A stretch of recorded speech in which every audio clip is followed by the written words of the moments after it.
This is Real News Media TV, coverage you can trust. Please like, share, subscribe, and hit the notification bell. Select all for daily news updates. Good night, my viewers and the subscribers. Welcome back to the channel for another news update. And in the news tonight, a construction worker murdered in Lucy.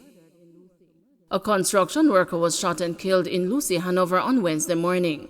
He has been identified as 22-year-old Cruz Reed of a Lucy address.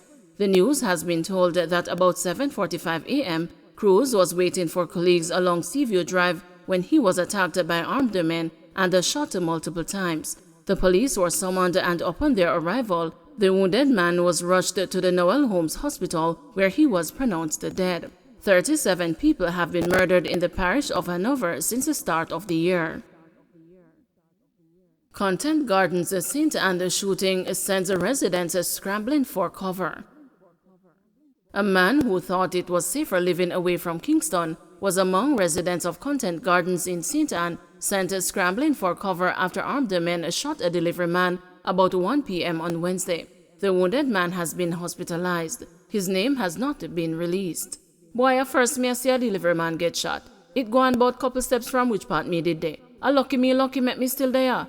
A behind one tree me did have to run go, said the man who only identified himself as Hailey. A town me come from, so me think coming to country would have make me see less shootings. But it's like everywhere you go, a trouble follow you, he noted. Another man who said he heard the gunshots described the shooting as tragic and said he hopes the wounded man will recover.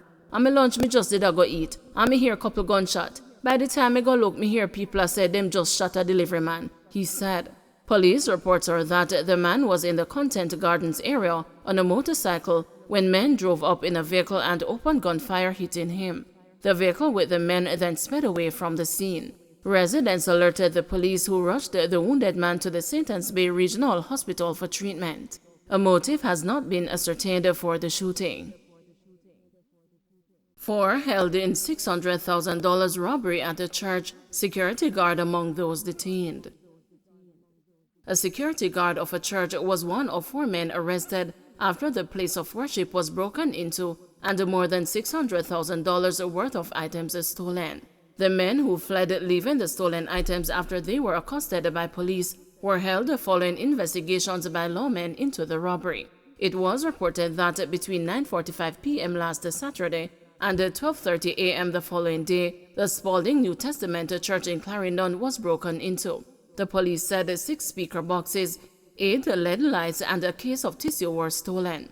The items are valued at $660,000. Police said shortly after the robbery, the men were traveling along the main road in Spalding when they saw a police patrol, diverted onto another church compound, and fled, leaving the car with the stolen items. A motorbike was also found parked beside the car. The police seized the car and the bike and recovered the stolen items. Hours later, about 5 a.m., 2 of the men were picked up in the town by Sergeant Romaine Brooks and a team from the Spalding Police Station.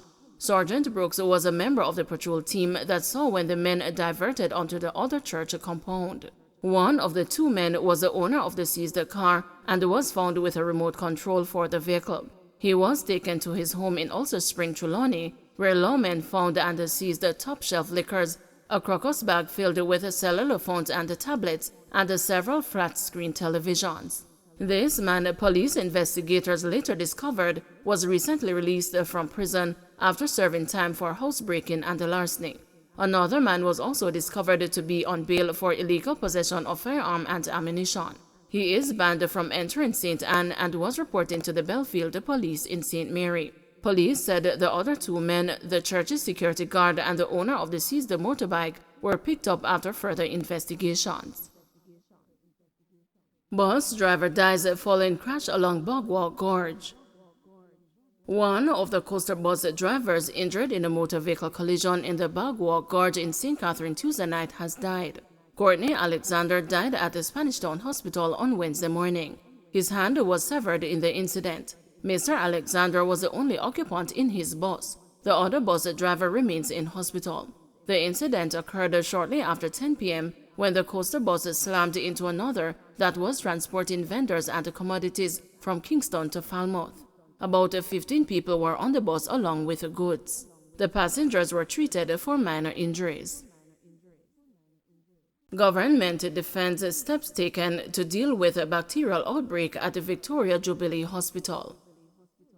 The government is defending the steps taken to deal with a bacterial outbreak at Victoria Jubilee Hospital, which claimed the lives of several newborns.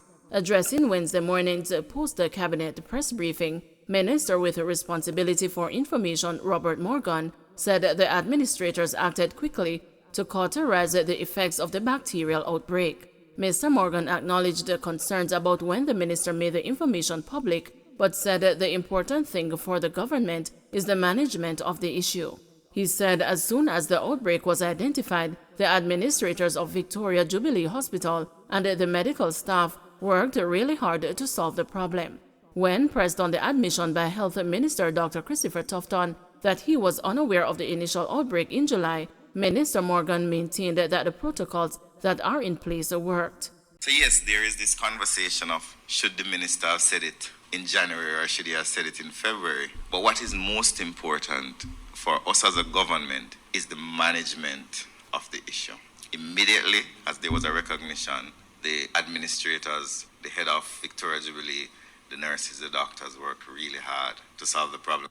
Not every issue rises to the level where the minister will be immediately advised about it. In this case, the minister had a team who we put in charge in the public service, whose job it is to manage these problems. And if it rises to a particular level, then that is where the minister, there's an alert. In this case, it was discovered in 1 month that there were the deaths of babies due to what is called Klebsiella. The protocol worked. They called in the Pan American Health Authority and they assisted the government and assisted the health sector in fixing the problem. And the minister was informed after the initial discovery. November 9 trial is set for driver of garbage truck that crushed a primary school student. A November 9 trial date has been set for the driver of the garbage truck which overturned on the compound of Clancarthy Primary School 3 years ago, resulting in the death of a student. Alton Brooks had his bail extended when he appeared before the Home Circuit Court today. When the matter was called up, his attorney Davian Vassell told the court that he needs to have further discussion with his client. Mr. Brooks fled the scene after the privately operated garbage truck, which was left unmanned, rolled down a slope at the school, hit a car and overturned, crushing 7-year-old Benjamin Bear on October 28, 2019. A woman who was in the car was injured. PNP steps up protest in Hanover for firing of Health and Wellness Minister. A group of placard-bearing protesters organized by the People's National Party in Hanover staged a peaceful demonstration in front of the Hanover Health Services, Noel Holmes Hospital, and Hanover Health Department this morning as the party intensifies its calls for Health and Wellness Minister Dr. Christopher Tufton to resign over the recent deaths of 11 babies due to bacteria infection at the Victoria Jubilee Hospital. Following the revelation last week that the babies died of Klebsiella pneumonia infection, the leadership of Dr. Tufton, who had admitted that he was made aware of the outbreak but did not publicly disclose the information, has come in for questioning. The deaths occurred between July and September of this year. Tufton must go. Jamaica people fed up with Andrew Wellness and his team, stated Councillor Caretaker for the Lucy Division, Neville Bibby Humphrey. Meanwhile, a former government MP and the Speaker of the House, Pernell Charles Sr., had reportedly stated that the calls for the minister to go is a form of disrespect. After all he and the Prime Minister had done for the country, Humphrey did not share that sentiment. I am not ashamed. Tufton did a fairly good job during the pandemic. Now he must go. He failed, insisted Humphrey during the demonstration on Wednesday. Humphrey was among a group of approximately 20 placard-bearing protesters who called for the minister to resign. One placard read, "Tufton, the MP and the country in the dark about the dead babies. Tufton needs to be fired." Another read, "Tufton, you had information about the dead babies for months. What else are you holding from your Prime Minister and the Jamaican people?" Also written on one card was, "We want justice for the parents of the dead babies. Tufton, do the honorable thing and resign." Don't forget to like, share, subscribe, and hit the notification bell select all for daily news updates.